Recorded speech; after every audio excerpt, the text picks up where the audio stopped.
अस्सलाम वालेकुम दोस्तों, मेरा नाम डॉक्टर अलियस गर है और आज की इस वीडियो में हम डिस्कस करने जा रहे हैं थायराइड ग्लैंड को।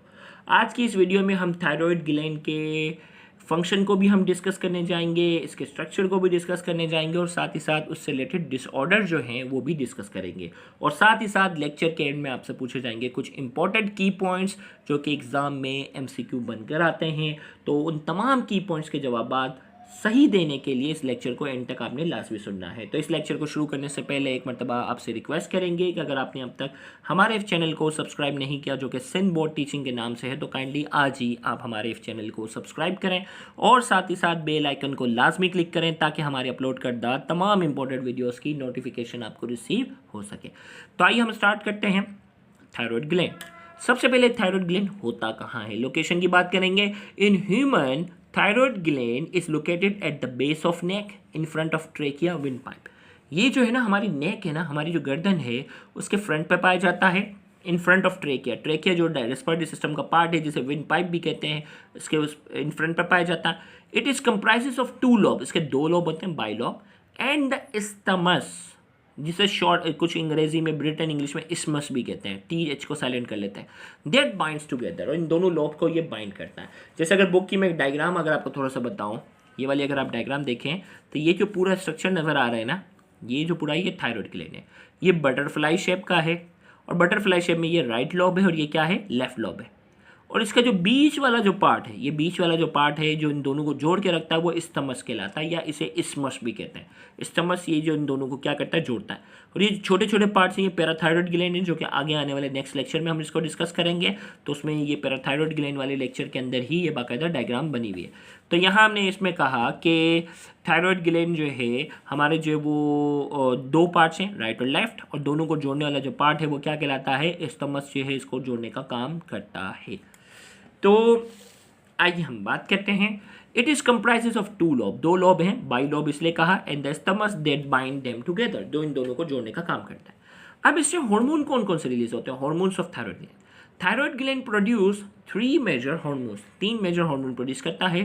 ट्राई आयोडोथायरोनिन जिसे T3 कहते हैं, टेट्रा आयोडोथायरोनिन जिसे T4, और थायरोक्सिन कहते हैं। याद रखिएगा T4 टेट्रा आयोडोथायरोनिन और थायरोक्सिन सेम हार्मोन है, और कैल्सिटोनिन। आइए सबसे पहले हम बात करते हैं T3 और T4 की बात करेंगे। T3 और T4, thyroxine influence most of the cell in the body elevating their metabolic rate, it affects including. अब देखो भाई, थायरोक्सिन जो है ना ये ऐसा हार्मोन है जो तकरीबन हमारी बॉडी के तमाम सेल को जो है वो स्टिमुलेट इन्फ्लुएंस करने की सलाहियत रखता है। और ये क्या करता है, मेटाबॉलिक रेट को क्या करता है in the body, elevating their metabolic rate, ये मेटाबॉलिज्म को बढ़ा देता है, केमिकल रिएक्शन को बढ़ाने की सलाहियत रखता है।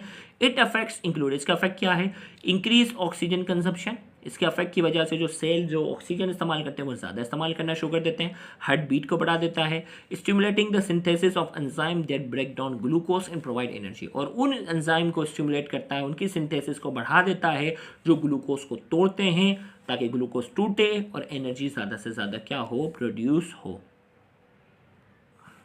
फिर नोट करके यहाँ हमने हम बात की कि थायरोक्सिन जिसे T4 कहते हैं ना, कंटेन्स 4 एटम्स ऑफ आयोडीन। इसमें कितने एटम होते हैं, T4 इसलिए कहते हैं कि इसमें आयोडीन के 4 एटम होते हैं। It is secreted in greater amount but is less potent then T3 which has only 3 atoms of iodine. याद रखिएगा T4 जिसे थायरोक्सिन कहते हैं, इसमें 4 एटम होते हैं आयोडीन के, और ये बहुत बड़े पैमाने पर थायरोक्सिन क्या करता है, रिलीज करता है, but is less potent then T3। T3 के मुकाबले में इसका जो इफेक्ट होता है वो कम होता है। T3 ज़्यादा पोटेंट है, इसकी सलाहियतें ज़्यादा हैं, लेकिन T4 जो है वो ज़्यादा अमाउंट में क्या होता है, प्रोड्यूस होता है। T3 इसलिए कहा जाता है ट्राई आयोडोथायरोनिन है which has only 3 atoms of iodine, इसमें क्या है, 3 एटम होते हैं आयोडीन के। फिर हमने थायरोक्सिन की बात की। Thyroxine release is stimulated bye TSH from the anterior pituitary, which in turn is stimulated by releasing hormone from the hypothalamus, thyroid releasing hormone। अब देखो भाई, थायरोक्सिन कौन स्टिमुलेट कर रहा था, पिट्यूटरी ग्लैंड पड़ा था ना, तो थायरोक्सिन की जो है वो रिलीज है वो कौन करता है, thyroxine release is stimulated bye TSH। TSH जो है वो उसकी स्टिमुलेशन को बढ़ाता है फ्रॉम द एंटीरियर पिट्यूटरी। भाई TSH कहाँ से आ रहा था, एंटीरियर पिट्यूटरी से, which in turn is stimulated by releasing hormone from the hypothalamus. और TSH को कौन स्टिमुलेट कर रहा था, इससे पहले हमने हाइपोथैलेमस पढ़ा था ना, तो हाइपोथैलेमस से रिलीज होने वाला एक hormone thyroid releasing hormone, thyroid releasing hormone anterior pituitary को कहता है भाई TSH रिलीज कर, और TSH जो है वो थायराइड के पास जाता है कि भाई थायराइड थायरोक्सिन क्या कर रिलीज कर, और ये थायरोक्सिन हमारी बॉडी के ऑलमोस्ट तमाम सेल को इन्फ्लुएंस करता है और इनके मेटाबॉलिज्म को क्या करता है, बढ़ाता है। फिर यहाँ हम बात करते हैं function of calcitonin. T3 T4 हो गया। तीसरा हार्मोन है calcitonin. Calcitonin a peptide hormone, peptide hormone है that plays a role in maintaining proper level of calcium in the body. Calcitonin जो कि पेप्टाइड हार्मोन है, जो कि अहम किरदार अदा करता है इन maintaining proper level of calcium in the body. Calcium के लेवल को, प्रॉपर लेवल को मेंटेन करने में क्या करता है, अहम किरदार अदा करता है। कैसे किरदार अदा करेगा, when blood calcium concentration rises to high, जब ब्लड के अंदर कैल्शियम की कंसंट्रेशन बहुत ज़्यादा हो जाती है, calcitonin stimulates the Uptake of calcium into bones and lowering it's concentration in the blood. Calcitonin क्या करता है, जब भी कैल्शियम का लेवल हमारे ब्लड के अंदर ज़्यादा हो जाता है, कैल्सिटोनिन स्टिमुलेट करता है Uptake of calcium into bones. Bones के अंदर, हड्डियों के अंदर उस कैल्शियम को जो है वो क्या करना शुरू कर देता है, स्टोर करना शुरू कर देता है, and lowering it's concentration in the blood, और ब्लड के अंदर उसकी कंसंट्रेशन को क्या कर देता है, कम कर देता है। अब थायराइड ग्लैंड से रिलेटेड हम बात करते हैं कुछ डिसऑर्डर जो एग्जाम में बड़े पूछे जाते हैं। अगर थायराइड ज़रूरत से ज़्यादा रिलीज होना शुरू हो जाए तो उस कंडीशन को हम कहते हैं हाइपरथायरॉयडिज्म। हाइपर का मतलब ज़्यादा। Excessive secretion of thyroid hormone is known as hyperthyroidism. अगर थायराइड हार्मोन नॉर्मल रूटीन से अगर ज़्यादा सिक्रीट होना शुरू हो जाता है उस कंडीशन को कहते हैं हाइपरथायरॉयडिज्म। प्रोड्यूसेस फॉलोइंग सिम्टम्स, कौन कौन सा सिम्टम्स प्रोड्यूस करेगा, सबसे पहले प्रोफ्यूज स्वेटिंग, पेशेंट को पसीने बहुत ज़्यादा आना शुरू जाएंगे। वेट लॉस, उसका वजन कम होगा क्योंकि भाई मेटाबॉलिज्म बहुत ज़्यादा हो रहा है तो भाई वजन कम होगा। हीट इंटॉलरेंस, गर्मी बर्दाश्त नहीं होगी क्योंकि थायरोक्सिन अगर ज़रूरत से ज़्यादा रिलीज हो रहा है, हर सेल जो है वो ज़्यादा से ज़्यादा क्या हो रहा है, एनर्जी प्रोड्यूस कर रहा है, तो भाई गर्मी उससे बर्दाश्त नहीं होगी। इरिटेबिलिटी, चिड़चिड़ापन इसमें आना शुरू हो जाएगा, बेचैन सा रहेगा। हाई ब्लड प्रेशर भी क्या हो जाएगा, हाई हो जाएगा। ये सारे सिम्टम्स जो है वो हाइपरथायरॉयडिज्म के। और अगर इसका अपोजिट हाइपोथायरॉयडिज्म, थायराइड जो है वो सही सिक्रीट नहीं हो रहा, low secretion of thyroid hormone is known as hypothyroidism.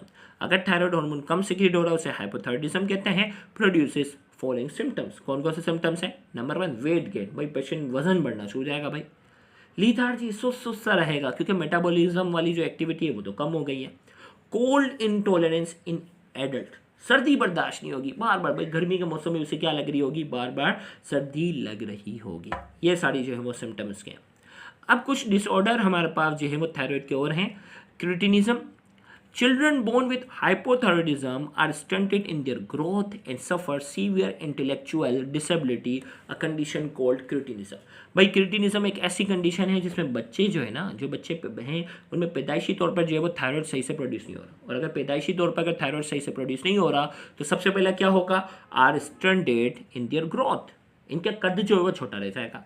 And suffer severe intellectual disability, क्योंकि थायराइड जो होता है ना वो फिजिकल डेवलपमेंट के साथ साथ जो है वो मेंटल डेवलपमेंट के अंदर भी T3 और T4 का बहुत अहम किरदार है। ये T3 और T4 जो है हमारी फिजिकल डेवलपमेंट के साथ साथ मेंटल डेवलपमेंट में भी बहुत अहम किरदार अदा करते हैं। अब बच्चा पैदा हुआ, पैदाइशी तौर पर थायराइड ग्लैंड में कोई मसला था, वो थायराइड हार्मोन सही से प्रोड्यूस नहीं कर रहा, तो क्या होगा कि उनका एक तो कद छोटा रह जाएगा, फिजिकल डेवलपमेंट सही से नहीं होगी। दूसरा क्या होगा, सफ़र सीवियर इंटेलेक्चुअल डिसेबिलिटी, जहनी तौर पर भी मेंटल डेवलपमेंट भी सही से नहीं होगी तो उसका IQ लेवल भी बहुत ज़्यादा कमज़ोर होगा। तो suffer severe intellectual disability, a condition called cretinism, उस कंडीशन को हम कहते हैं क्रिटिनिज्म। फिर हमारे पास एक और थायराइड का डिसऑर्डर है जिसे हम कहते हैं गोइटर।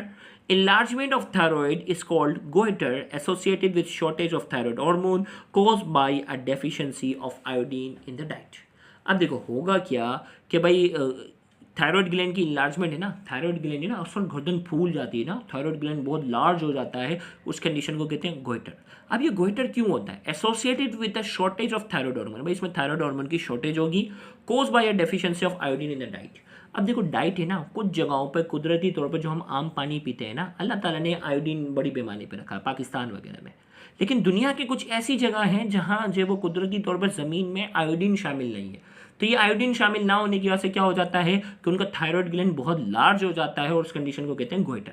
तो उस कंडीशन को दूर करने के लिए क्या होता है, आयोडीन मिला नमक, आपने शायद सुना होगा आयोडेटेड सोल्ट कहलाता है वो, तो आयोडीन मिला नमक वहाँ के लोग इस्तेमाल करते हैं तो ये कमी पूरी हो जाती है। जबकि पाकिस्तान में आयोडीन मिला नमक इस्तेमाल करने की ज़रूरत नहीं है, कुदरती तौर पर जो हमारे यहाँ पानी आ रहा होता है उसमें आयोडीन पहले से क्या होता है, शामिल होता है। जैसे प्योर हम वाटर भी पीते हैं ना, नेस्ले, एक्वाफीना, उसमें भी मिनरल वाटर होता है, वो प्योर वाटर नहीं होता, डिस्टिल वाटर नहीं होता, मिनरल वाटर होता है। उस पानी को पूरा वो प्योर करते हैं, प्योरीफाई करने के बाद उसमें जो सूटेबल मिनरल्स होते हैं वो उसमें क्या करते हैं, शामिल करते हैं, ताकि इस तरह की कोई बीमारी ना हो। अब आपके जहन में सवाल आ रहा होगा कि भाई एक चीज़ की कमी की वजह से उसका छोटा होना चाहिए था, लेकिन ये लार्ज भी हो रहा है, आयोडीन की कमी भी है, तो ये लार्ज कैसे हुआ? तो यहाँ एक डायग्राम मुझे बुक की जो बनी हुई है वो मैं आपको थोड़ा सा समझाता हूँ।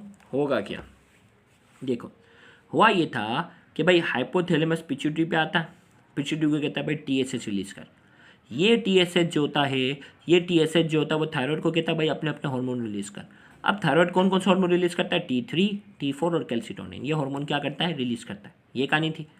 अब होगा क्या कि इसके पास थायराइड के पास जो वो आयोडीन नहीं है, भाई गिजा के अंदर जो है वो आयोडीन सही से मौजूद नहीं है। तो अब प्रॉब्लम क्या आएगी कि भाई हाइपोथैलेमस जो है वो पिट्यूटरी को स्टिमुलेट करेगा कि भाई इसको बोल थायराइड हार्मोन रिलीज करना है। इसने अपना हार्मोन रिलीज कर दिया TSH कह रहा है कि भाई थायराइड ग्लैंड अपना हार्मोन क्या कर, रिलीज कर। लेकिन थायराइड कह रहा है भाई मेरे पास आयोडीन नहीं है, मैं नहीं बना सकता। लेकिन इसको सुनने की आदत नहीं है। पिट्यूटरी ग्लैंड को पहले master gland of the body भी कहते थे। भाई मास्टर का काम क्या, ऑर्डर देना, मसला हल नहीं करना। आप अपने मसले जो भी बताते जाओ वो ऑर्डर सिर्फ देता रहेगा। तो ये बार बार ऑर्डर दे रहा है भाई अपना हार्मोन रिलीज कर। ये कह रहा है भाई आयोडीन नहीं है, आयोडीन की कमी है, मैं रिलीज नहीं कर सकता। फिर TSH आ गया, भाई अपना थायराइड हार्मोन रिलीज कर। भाई आयोडीन नहीं है, आयोडीन की कमी है, मैं रिलीज नहीं कर सकता। बार बार TSH इसे क्या करता है, स्टिमुलेट करता जाता है, और बार बार स्टिमुलेशन की वजह से फिर इसकी साइज क्या होना शुरू हो जाती है, बढ़ना शुरू हो जाती है। मल्टीपल टाइम स्टिमुलेशन की वजह से उसकी जो साइज होती है वो बढ़ना शुरू हो जाती है, और उस कंडीशन को हम कहते हैं गोइटर। अब आइए हम बात करते हैं इस लेक्चर से रिलेटेड कुछ हम की पॉइंट्स। तो अगर आपने लेक्चर तवज्जो के साथ सुना होगा तो की पॉइंट्स के जवाब भी आप मुझे बिल्कुल सही देंगे। तो आइए हम बात करते हैं की पॉइंट्स की। Dash gland is located at the base of neck in front of trachea. वो कौन सा ग्लैंड है जो नेक की बेस पे पाया जाता है, ट्रेकिया के इन फ्रंट पे होता है, उस ग्लैंड का नाम बताना है। 2 lobes of thyroid gland are bind together by. Thyroid gland के जो 2 lobes होते हैं वो किसके जरिए बाइंड होते हैं वो बताना है। Weight loss is a symptoms of, weight loss बताना है, ये किसका सिम्टम है, weight gain is a symptom of. Enlargement of thyroid gland is called, thyroid gland की जो एनलार्जमेंट होती है उस कंडीशन को क्या कहते हैं। Dash is due to deficiency of iodine. वो कौन सी बीमारी होती है जो आयोडीन की डेफिशिएंसी की वजह से होती है। Dash is a condition in which children born with hypothyroidism are stunted in their growth. वो कौन सी कंडीशन होती है जिसमें बच्चे जो पैदा होते हैं जिनमें थायराइड ग्लैंड कम होता है, उनका कद छोटा होता है, मेंटल रिटार्डेड होते हैं, उस कंडीशन का नाम बताना है। तो ये 7 की पॉइंट्स हैं इस लेक्चर के हवाले से जो कि MCQ के हवाले से बहुत ज़्यादा अहमियत रखते हैं। अगर आपने ये लेक्चर तवज्जो के साथ सुना है तो इन तमाम पॉइंट्स के जवाब आप कमेंट सेक्शन में बिल्कुल सही देंगे। Thank you very much. Allah.